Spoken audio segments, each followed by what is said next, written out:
Elle, en fait, elle avait déjà blairé ça chez moi, parce que moi, je me plaignais beaucoup. À l'époque, Manu fumait, et du coup, moi, ça me dérangeait beaucoup. Et j'avais assez rapidement dit à Émilie, oui, moi, ça me dérange, c'est pas bon pour sa santé, tatati tatata. Donc, j'étais déjà dans une forme de séparation avec ça. Et elle m'a dit, oh là là, mais toi, tu as un ange blanc. Elle m'a dit, toi, tu es très connecté à l'ange blanc. Et du coup, bah, tout ce qui rentre pas chez l'ange blanc, c'est rejeté. Donc Manu, c'est pas pour rien en fait qu'il fume. C'est pour te montrer tes intolérances et tes rejets de l'opposé de la lumière. Parce que pour la lumière, fumer, non, c'est toxique. Et c'est pas que c'est pas vrai, mais c'est pas complètement vrai. C'est vrai dans un sens où oui, ça a un impact sur la santé, mais ça ne va pas tuer la personne. Alors certes, elle va peut-être avoir plus de problématiques au niveau des poumons, et encore, c'est même pas garanti, parce que ça dépend de chaque personne, mais c'est pas au niveau de la santé que ça se joue, c'est pas bon, c'est le mal. C'est ça en fait qui est joué, c'est le mal. Ça, c'est catégorie du mal, donc il doit arrêter. Sinon, je ne peux pas être en connexion avec quelqu'un qui joue avec le mal. Donc il y a vraiment ce côté où le bien et le mal. Qu'est-ce qui est catégorisé bien, qu'est-ce qui est catégorisé mal.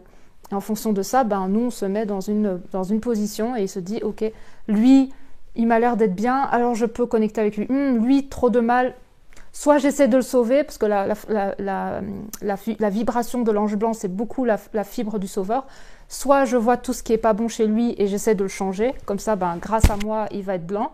Et ça, c'est génial parce qu'il va beaucoup plus kiffer sa vie et puis au moins, il va réussir à atteindre des niveaux qu'il ne pensait même pas pouvoir atteindre. Donc, je vais le sauver. Et si je vois qu'il veut pas prendre ma main et qu'il me dit non, non, non, moi je continue mes addictions ou moi je continue mon comportement comme ça, c'est pas toi qui va me changer, en plus c'est pas mon expérience. Si on voit que ça marche pas et que ça mord pas, bah alors on prend ses affaires et on se barre très très loin et après on critique et on dit ouais, j'ai essayé de l'aider, il a pas voulu mon aide, bah franchement il va pourrir dans son coin, de toute façon il est condamné, on peut plus rien faire, il est insauvable. De toute façon, il n'a rien compris à la vie, il est en train de se détruire, etc., etc. Et là, on va critiquer parce que notre profil du sauveur n'a pas pu le sauver. Et en plus, on va continuer à critiquer son expérience. Alors qu'en fait, aussi bizarre soit la chose, une personne qui est dans une expérience d'ombre ou une personne qui est dans une expérience comment dire ça, de lumière, c'est la même chose. Parce que nous, on a été là aussi à un moment. Et personne nous a obligés de sauter, je sais pas moi, peut-être 30 vies pour arriver à aujourd'hui ce qu'on est. Non, on a vécu les 30 vies peut-être dans des expériences qui ont été très dark. Et ça, on a oublié. Mais il n'y a personne qui nous a obligés de sauter comment dire ça, d'accélérer notre processus d'évolution parce que ce qu'on faisait, en fait, c'était mauvais. Il fallait anéantir ça. Non. En fait, autant de vie on a besoin pour expérimenter tout ce qui est plus duel, sombre et tout ça. Plus on a besoin d'expérimenter ça, plus on nous permet d'avoir des vies pour les expérimenter. Mais nous, aujourd'hui, le fait qu'on sente qu'il y a des choses qui sont bonnes pour nous et pas bonnes, c'est pas parce que c'est bon dans sa généralité, parce que tout le monde devrait faire comme ça. C'est parce que nous, dans notre niveau actuel, on a tellement expérimenté peut-être le fait d'être alcoolique, le fait de fumer, d'être connecté à des vies où on était complètement addict à des choses et qui nous ont saboté notre santé. On a peut-être eu des cancers, on a très mal vécu cette expérience, qu'on a tellement répété ça qu'on se dit mais ça, moi j'y touche pas. C'est pas parce qu'on n'y touche pas que c'est mauvais, c'est parce qu'on a expérimenté suffisamment la chose pour se dire ça, je sais, je me rappelle, j'ai le souvenir, j'ai compris que ça, c'était pas idéal en fait. C'est pas que c'est mauvais, c'est pas idéal pour moi dans mon expérience. Mais ça veut pas dire que le voisin, il peut pas fumer ou boire et tout ça, parce que lui, peut-être qu'il a besoin encore d'expérimenter ces choses-là pour se dire à un moment donné, non, ça c'est pas bon pour moi, ça me fait plus de mal qu'autre chose, j'arrête. Mais c'est pas à nous de lui dire d'arrêter, c'est à la personne de ressentir en elle que c'est arrivé à la fin de l'expérience et à un moment où elle va se dire j'en ai plus besoin. Parce que je reconnais maintenant en moi-même, je reconnais que ça ne me fait pas du bien et donc elle arrête. C'est pour ça qu'on ne peut pas faire arrêter quelqu'un sans qu'elle ne le veuille vraiment, parce que ça ne marche pas. Et un truc aussi que j'ai remarqué, c'est que vu que moi j'étais beaucoup dans l'énergie de l'ange blanc, je voulais que Manu arrête la cigarette. Et ce qui s'est passé, c'est qu'il a arrêté, mais il n'a pas arrêté parce que moi je lui ai dit d'arrêter. il a arrêté parce qu'il a senti que ça lui faisait plus de bien et qu'au contraire, ça lui créait beaucoup plus de problèmes de santé. Et il a arrêté parce qu'il a senti que c'était fini pour lui. Il n'en avait plus envie, il n'en avait plus besoin et c'était arrivé à la limite de son expérience. Il avait suffisamment expérimenté, donc il a arrêté. Mais ce qui s'est passé, c'est que quand on s'est remis ensemble et tout, il a commencé à sentir un truc qui revient, comme ça, une sorte d'autre envie. Et là, il a commencé à me dire, moi, je sais pas, j'ai envie de m'acheter une pipe. Et du coup, il a acheté une pipe, il a commencé à fumer. Moi, bien sûr, ça a été contacté encore des trucs. Je me suis dit, ça y est, il va replonger, c'est pas possible, etc. Donc, j'ai fait aussi mon petit cinéma. J'ai montré que j'étais pas contente, que je le vivais vraiment pas bien. Et au bout d'un moment, en fait, j'ai lâché. Je me suis dit, maintenant, tant pis, il fume, tant pis, voilà, il fait ses trucs. Et moi, j'ai pas à me soucier de ça, je dois me détacher complètement, même si c'est ma flamme jumelle, je dois me détacher complètement, faire preuve de résilience et de me dire, de toute façon, il arrivera un moment où il comprendra par lui-même que c'est pas ce qui est bon pour lui. Mais c'est pas à moi de lui dire, ça c'est pas bon pour toi, tu dois pas faire ça, nanana, même si au fond je sais, mais c'est pas parce que je sais que lui le sait. Il doit le découvrir par lui-même, il doit le ressentir par lui-même. C'est pas le fait de le savoir, c'est de le ressentir. Moi, je le sais parce que je l'ai ressenti dans d'autres vies, peut-être plusieurs fois, qui a fait qu'aujourd'hui, je le sais. Je n'ai pas besoin d'essayer, je le sais. Mais c'est pas pour autant que lui, il le sait. Intrinsèquement, intérieurement, il le sait pas. Il a besoin de refaire. Au bout d'un moment, il va dire, ah non, c'est bon, j'ai compris, j'arrête.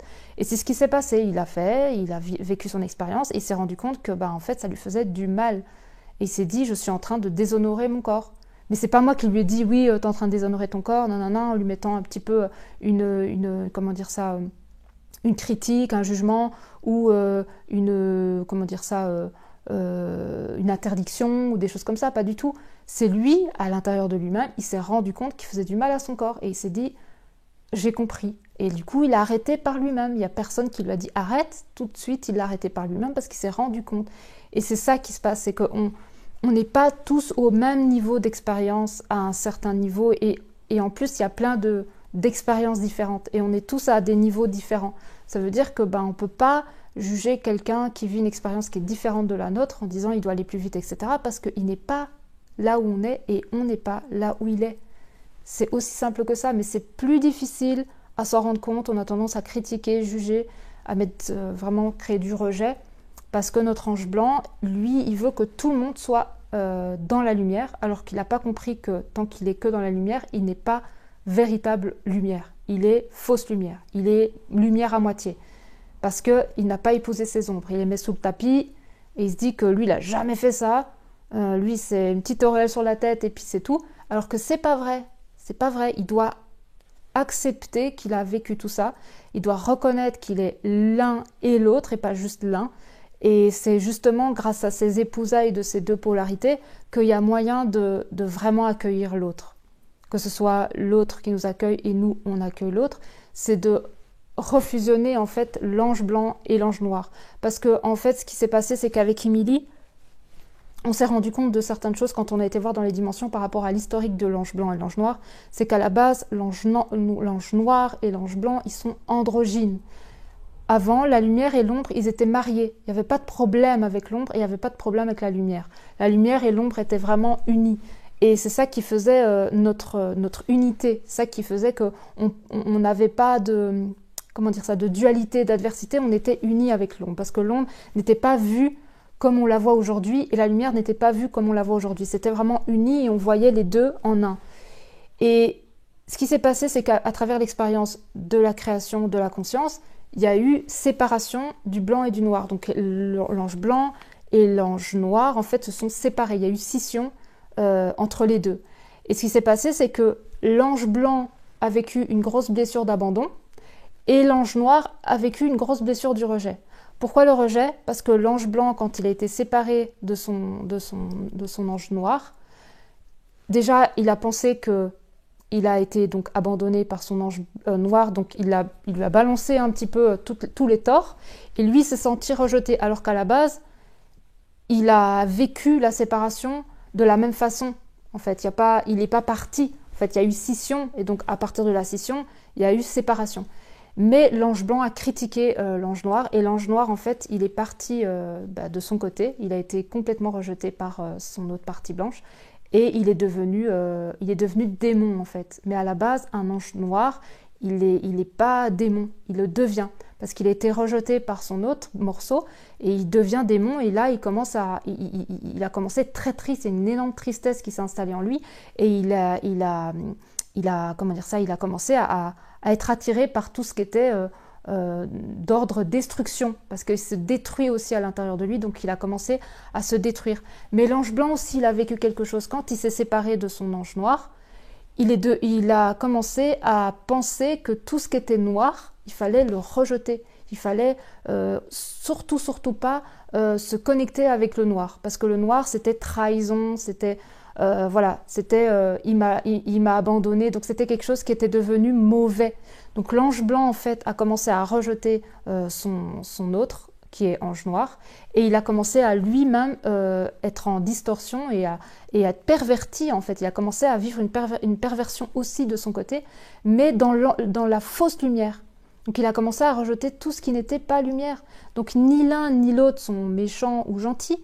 Les deux ont vécu une expérience de séparation qui fait que l'un a commencé à penser qu'il n'y avait que la lumière qui était la vérité et qui était proche de la source, et lui, il a pensé que ça ne servait à rien d'imaginer quoi que ce soit dans la lumière parce que c'était, c'était désespérant. C'est pour ça qu'on peut ressentir des fois qu'eux, ils portent une vibration de désespoir. Des fois ça peut comme ça se faire ressentir, qu'ils ont comme une sensation de désespoir et que c'est pas qu'ils sont pas c'est pas qu'ils sont pas enthousiastes ou c'est pas qu'ils sont pas positifs, c'est pas ça, mais ils ont une sorte de vibration qui peut de temps en temps remonter et se sentir comme une sorte de désespoir parce qu'ils ont cet ange noir en fait qui sont aussi très présents chez eux. Et nous, on a cet ange blanc qui est peut-être des fois trop dans le tout est beau, tout est gentil, tout est merveilleux, il n'y a pas de problème et tout ça, même s'il y en a. Mais il y a comme un côté toujours de voir le blanc, même dans le noir, et surtout rejeter le noir. Surtout rejeter le noir, comme ça, il n'y a pas de point noir au tableau. Le tableau, il est net, c'est plein de couleurs, c'est plein d'étoiles, plein de cœurs, etc. Mais on ne se rend pas compte qu'en faisant ça, on rejette notre autre, on se rejette soi, parce que notre autre, c'est soi. Donc on rejette cette partie de nous. Et c'est justement en faisant un cheminement intérieur, en allant rentrer comme ça profondément en soi. De toute façon, la vie nous permet de vivre ça aussi, mais on peut aussi le faire volontairement à travers une thérapie ou par rapport à un accompagnement que nous aussi on fait. C'est qu'on rentre dans cet espace où on n'a pas du tout envie de rentrer et on va voir toutes les parties de nous qu'on rejette. La tristesse, la colère, les parties de nous qu'on ne tolère pas. Donc peut-être qu'on a certains comportements ou on a eu certains comportements avec certaines personnes, dont notre autre, mais qu'on ne peut pas pardonner, qu'on ne peut pas reconnaître comme étant nous, comme étant une partie de nous. On ne veut pas. Alors on rejette et on met sous le tapis et après ça prend de plus en plus de place. Et là, à ce moment-là, on commence à sentir qu'il y a quelque chose qui bloque en fait. On n'arrive pas à être en paix tout le temps. Ben non, parce que on est assis sur une fausse paix et en dessous, il y a plein de dualités et de guerres. Donc on ne peut pas être en paix si en dessous, il y a de la guerre. Il faut d'abord aller voir la guerre pour pouvoir véritablement être en paix. Et c'est ça, en fait, qu'on a du mal, nous, à faire, c'est de plonger dans cette guerre, comprendre qu'en fait, oui, on a créé la guerre, on est la guerre, on vibre la guerre, on a même eu peut-être cet objectif aussi, dans certaines vies, de faire la guerre, de tuer des gens, d'être contre, d'être dans une forme de vengeance, de confrontation. Mais il faut plonger là-dedans, il faut aller voir en dessous de cette fausse paix ce qui se passe vraiment et regarder qu'en fait il y a beaucoup de guerre envers soi-même. Cette guerre qu'on ne veut pas cesser parce qu'on se conforme dans ce qu'on pense être vrai et on se dit que non, la paix on l'a déjà atteint. Mais non, si on n'est pas en paix constamment et qu'il y a encore des vues comme ça, c'est que la paix, c'est une fausse paix, elle est installée sur un terreau de guerre. On ne peut pas être en paix si on est sur un terreau de guerre, c'est pas possible. Donc d'abord aller profondément faire remonter ce qui a remonté au niveau de la guerre pour que tout ça soit transformé dans l'amour. Et une fois que tout ça est transformé dans l'amour, là on peut être vraiment installé sur un véritable terreau de paix. Et il y en a plein, et j'en fais partie, on a tendance à se créer un faux tapis de paix et de se dire, bon ben moi c'est bon. C'est bon, moi je suis prête, là on peut venir me chercher, j'ai fini mon expérience humaine. Ah ben non. Si on est encore ici, c'est qu'on n'a pas fini, donc du coup, au lieu de mettre du déni dessus, ben allons voir en fait ce qui est en guerre en nous. Est-ce que c'est pas des parts de nous en fait qui veulent s'exprimer, on n'ose pas les faire exprimer, ou qu'on les rejette et qu'on leur dit non, tu fais pas partie de moi, tu fais partie du noir là, tu vois, du sombre, de l'adversité, de tout ce qui est pas lumière en fait. Et tout ce qui est pas lumière, moi je touche pas. Ça ne m'intéresse pas. Je suis pas en mariage avec ça. C'est pas pour moi en fait. La lumière, vous pouvez m'en amener, mais l'ombre là. Et puis de toute façon, quand ça vient, t'inquiète pas, je me mets dans ma fausse lumière, je médite et je me dis que dans quelques minutes, ça sera parti. Mais ça, c'est carrément une catastrophe. Mais c'est ce qu'on fait tous, hein. En tout cas, toutes les personnes qui ont cette vibration d'ange blanc, c'est ce qu'on fait. C'est automatique. L'ange blanc va venir, il va se dire, ok, tu te sens comme ci, comme ça, alors ne t'exprime surtout pas, tu te mets en méditation ou regarde une vidéo ou je sais pas, écoute une musique apaisante ou va te balader en forêt et ça va passer. Mais ça va passer, mais d'ici quelques jours, ça va revenir, hein. C'est comme ça. De toute façon, tant que c'est pas libéré véritablement et reconnu, ben ça se représente. Et on a peur de ça. On a peur de nos ombres. Alors du coup, on essaye de bloquer ça, on essaye de contrer ça. Mais on voit très bien que ça marche pas. Parce qu'à chaque fois, ça revient, ça revient, ça revient. Et on se rend compte que c'est infini. Et en fait, ça tourne en rond. Et c'est pour ça qu'on a l'impression, des fois, de revenir en arrière. D'avoir l'impression que c'est jamais fini. Mais c'est de notre faute. On bloque. On bloque toujours ça. On bloque à chaque fois qu'il y a une occasion qui se présente pour nous permettre de libérer cette émotion, cette énergie, ben on bloque, paf. On bloque dans notre ange blanc qui nous fait croire à des belles histoires. Et après, nous, on croit ces histoires, on les écoute, et après, ben, on n'est pas nous. Et après, ce qui se passe encore de plus assez difficile, c'est quand on voit une personne, et ça peut être aussi notre autre, qui libère ses énergies tranquillement, sans se poser de questions comment nous on va le vivre, hein, il vit ces trucs, et là, bah, t'es jalouse de ouf. T'es jaloux et t'es jalouse de ouf parce que tu te dis, mais non, il peut pas en fait. Il peut pas exprimer cette énergie comme ça, il n'a pas le droit. Il doit me respecter, il doit comprendre que ça ne se fait pas, parce qu'on a nos fausses croyances et tout, parce que ça nous renvoie à notre incapacité de le faire. Si on libérait pleinement ces énergies-là, on s'en foutrait que les gens le fassent. On se dirait, bah oui, bah il a droit, moi je le fais aussi. Mais quand on s'empêche de faire quelque chose, on ne peut pas tolérer que quelqu'un en face de nous le fasse. C'est impossible. Quand on ne s'autorise pas de le faire, on ne peut pas tolérer que quelqu'un le fasse. Quand on s'autorise à le faire, à tout être, alors on peut permettre à l'autre de tout être. Et moi, je sais qu'avec mon autre, c'est ça. Ça se vibre beaucoup. Le fait que lui, il n'a pas de problème avec ses ombres. Et du coup, ben, moi, oui. Moi, oui. Quand je vois certains trucs, je me dis, mais non. Mais qui dit non, en fait? Quelle est la partie de moi qui dit non? Ben, mon ange blanc. Lui qui me bradote des trucs dans ma tête pour me dire que ça, c'est pas autorisé. Ça, tu peux pas faire. Ça, c'est pas l'ange blanc. Ça, si tu fais ça, tu seras maudite, ou je sais pas, tu seras punie, ou tu ne mérites pas d'être des nôtres, ou plein de trucs comme ça, hein, des histoires comme ça qu'on se raconte, de dire oui, mais non, mais ça, c'est pas sacré, ça, c'est ci, ça, c'est pas la lumière, ça, c'est pas le divin, ça, c'est gna gna gna gna gna. Tout ça, c'est des choses qui nous empêchent d'incarner véritablement ce qu'on est.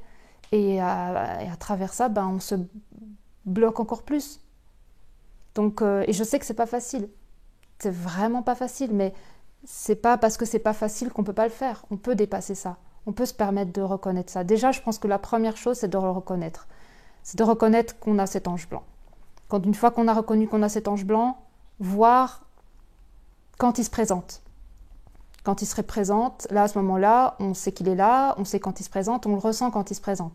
Quand il se présente, au lieu d'attaquer, parce que c'est ce qu'on fait assez souvent et automatiquement, sans réfléchir, au lieu d'attaquer comme ça sans rien contrôler, ben, on n'attaque pas et on se demande quelle est la partie de nous qui veut attaquer.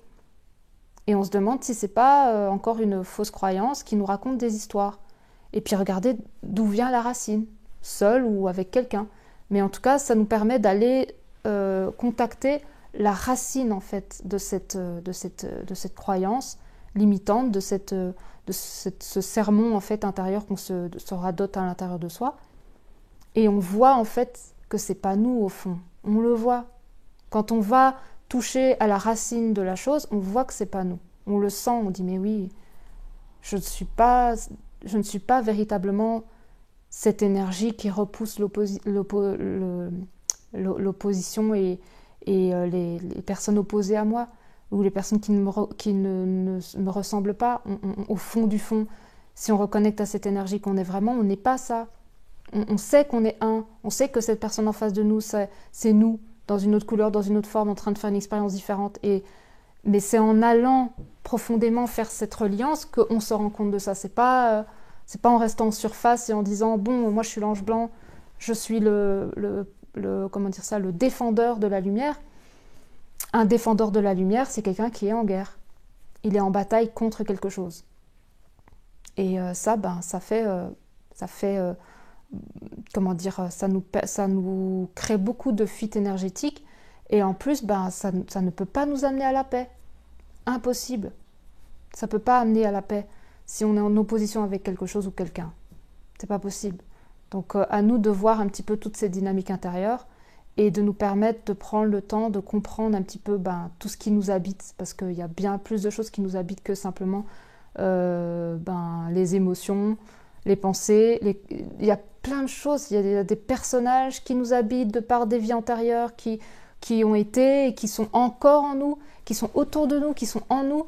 Il y a des vies parallèles, il y a tellement de monde en nous, beaucoup plus qu'on ne le pense.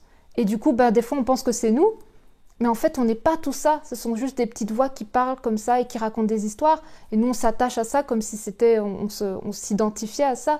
Mais c'est l'identification à tout ça qui nous crée de la guerre avec les autres. Si on ne s'identifiait pas à tout ça, on ne créerait pas de la guerre.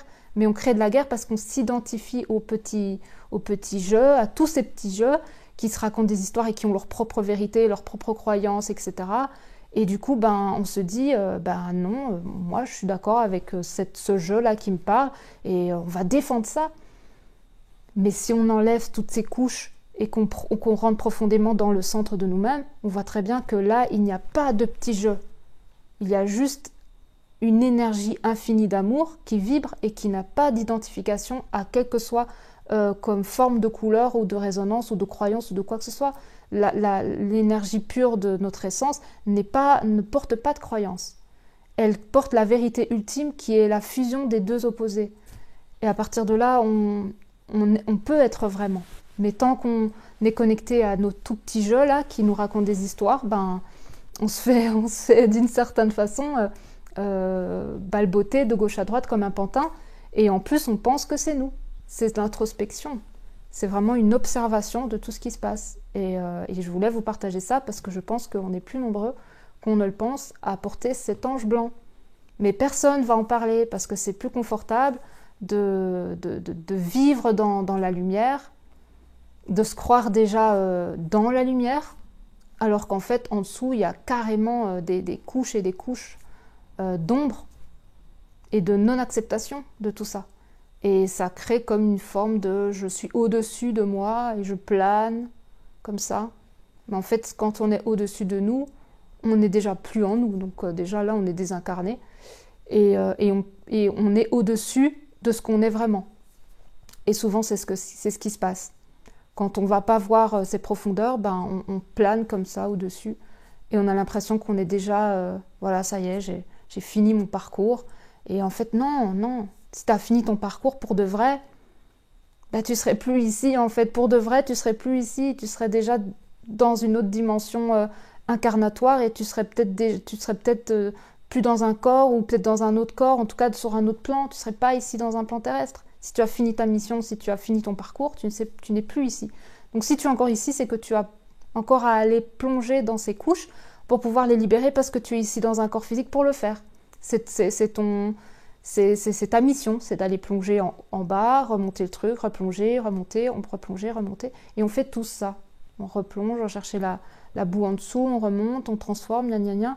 Et puis après, finalement, on arrive à un moment où on n'a plus rien à récupérer en bas, parce qu'on a fait remonter tout ce qu'il y avait à remonter, mais ça prend du temps, parce que il y a eu des vies. Et les vies, elles sont encore là, on ne pense pas, mais oui, si, elles sont encore là. Toutes nos expériences de conscience, eh bien, elles sont là. Elles sont pas mortes, elles sont pas enterrées. Il y en a plein qui sont pas rangées. Et si on fait pas un ménage là-dedans et qu'on comprend pas qu'on est multiples et un à la fois, ben, on se perd dans tout ça et on se met au-dessus et on flotte comme ça au-dessus de nous et on pense qu'on a déjà fini. Mais on voit très bien qu'on n'a pas fini parce que si vous rentrez en vous et si on rentre en soi, si on prend la peine de rentrer en soi, on voit qu'en fait il y a tellement de choses encore à aller voir. Et on se dit bon bah c'est jamais fini. Mais en fait c'est pas que c'est jamais fini, c'est que est-ce qu'on prend à chaque fois en compte les cadeaux que la vie nous offre pour aller plonger là-dedans ou est-ce que oups, attention, qu'est-ce que tu me racontes là? De l'ombre? Non, allez c'est pas chez moi. Oui, ben si, c'est chez vous, c'est chez vous, c'est chez nous, c'est pour nous. Si ça vient à nous, c'est que c'est pour nous. Donc, qu'est-ce qu'on fait avec? Est-ce qu'on rejette ou est-ce qu'on accueille? Et l'accueil, c'est ça, c'est accueillir tout. C'est accueillir même les moments où on n'aimerait pas que ça se vive comme ça, mais ça se vit. Et le lien de flamme jumelle, c'est ça. C'est constamment ça. Et c'est ça qui est difficile en même temps à accepter que c'est le lien de flamme jumelle, c'est que c'est tout le temps. Des remontées, des descentes, des remontées, des descentes, des remontées, des descentes, tout le temps. C'est tout le temps des transformations, des confrontations, des déprogrammations, des constructions de croyances, des changements de regard, tout le temps, tout le temps, tout le temps, tout le temps. C'est de la transformation non-stop en fait. On a la personne la mieux faite, enfin, on a la meilleure personne en face de nous, c'est notre hôte pour nous montrer ce qu'on a à voir. C'est comme ça, c'est lui, il est... où elle est vraiment parfaitement constituée pour nous faire constamment nous transformer non-stop, sans arrêt en fait. Même dans des moments les plus simples, il y a des transformations qui se font. Et c'est pour ça qu'on est opposés. Parce que si on ne serait pas opposés, on ne pourrait pas autant se transformer. Si on a la même personne en face de nous, ben on n'a pas besoin de se transformer, on est déjà parfait, on a le même regard, on va dans la même direction, on avance ensemble, paf, paf, paf, c'est très simple. Mais quand on est une personne opposée à soi, là ça chemine.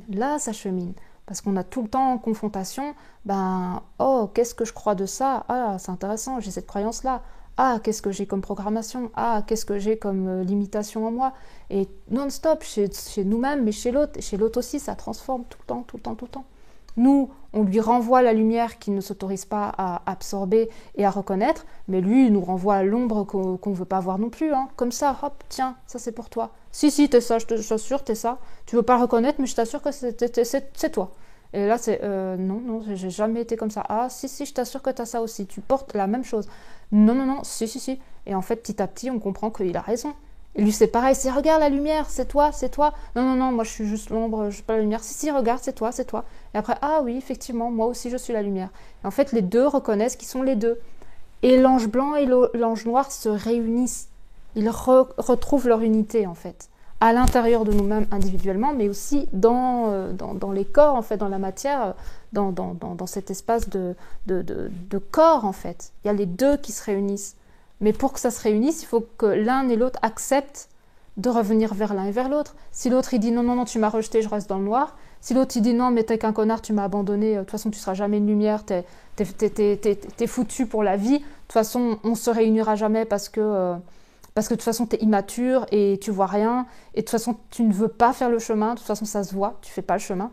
Et ben du coup, l'ange blanc, il reste posé sur ses positions de fausse lumière. Il reste là-dedans, il est bloqué. Et il laisse son autre aussi croire à ces histoires de non, mais de toute façon, moi je ne serai jamais lumière, je fais toujours du mal à mon autre, je vais terminer ma vie comme ça, dans mes addictions, et puis voilà, c'est comme ça, c'est que je dois vivre ma vie comme ça. Donc complètement défaitiste. Et lui, complètement, c'est bon, il m'a saoulé, il m'a pris 5 ans de ma vie, j'aurais jamais dû rencontrer cette personne, elle m'a pourri, etc. Parce que j'en vois beaucoup qui radotent des trucs comme ça, mais c'est juste parce qu'il y a séparation et il y a refus de se voir véritablement double en fait. Il y a un refus de voir nous l'ombre et eux la lumière, il y a un refus. Mais quand il y a vraiment ce désir de voir chez l'autre ce qu'on n'a pas envie de voir chez nous, alors il y a possibilité de reconnecter les opposés. Mais c'est pas facile. Oui, c'est pas facile. Personne n'a dit que c'était facile. C'est un chemin de cœur. C'est un chemin de cœur. Avec le cœur, on peut faire ça. Sans le cœur, c'est impossible. Donc, est-ce qu'on veut le faire? Est-ce qu'on veut être confronté à toute cette déconstruction et donc cette retransformation? cette reconstruction derrière? Est-ce qu'on est prêt? Est-ce qu'on le veut vraiment? Est-ce que c'est un grand oui? Est-ce que ça vibre vraiment? Si c'est le cas, ben on fait le chemin, vraiment pour de vrai. Et on ne regarde pas ce que l'autre y fait, on laisse l'autre prendre le temps qu'il a besoin pour le faire, mais nous on le fait de toute façon. Mais pour de vrai, hein, pas en planant comme ça au-dessus de soi et dire ça y est, moi je suis réalisée, moi j'ai fini mon cheminement, mon parcours, mon autre il est dans les ténèbres, je ne sais pas pourquoi, non. De toute façon, si on est vraiment arrivé à une dimension de complétude, mais la véritable, hein, pas en essayant de fuir ce qui est en dessous, pour de vrai, notre autre, il n'est pas dans les ténèbres, en fait. C'est impossible, parce que lui, il évolue en même temps que nous. Donc si nous, on commence à plonger à l'intérieur de soi pour aller rechercher ce qu'on n'a pas envie d'aller voir, l'autre, en fait, il évolue de son côté. Et à un moment donné, on arrive à un niveau où on peut se rejoindre. Mais il n'y a pas de possibilité, ça c'est impossible, sachez-le, parce que vous êtes un, qu'il y en a un qui est tout en haut et qu'il y en a un qui est tout en bas. C'est impossible, parce que vous êtes un et vous cheminez en même temps. Par contre, il est fort possible qu'il y en a un qui croit qu'il a fini son cheminement et son parcours, qui flotte au-dessus de lui, qui est dans une espèce de désincarnation dans la fausse lumière et qui se croit complètement réalisé, et qui critique en plus son autre, parce que la fausse lumière, elle critique tout le temps. Elle juge, elle critique, elle rejette, elle se sépare, etc. Donc quand on entend des flammes jumelles, parce que j'en entends et je vois des commentaires sur des différents groupes, qui disent oui, moi c'est bon, j'ai fini mon parcours, tatati tatata, mon autre est encore avec son énergie tierce et il fait n'importe quoi, mais je laisse tomber parce que je pense que dans cette vie ça ne va pas se réaliser parce qu'il est aveugle, etc. Et puis je vois plein de critiques sur son autre.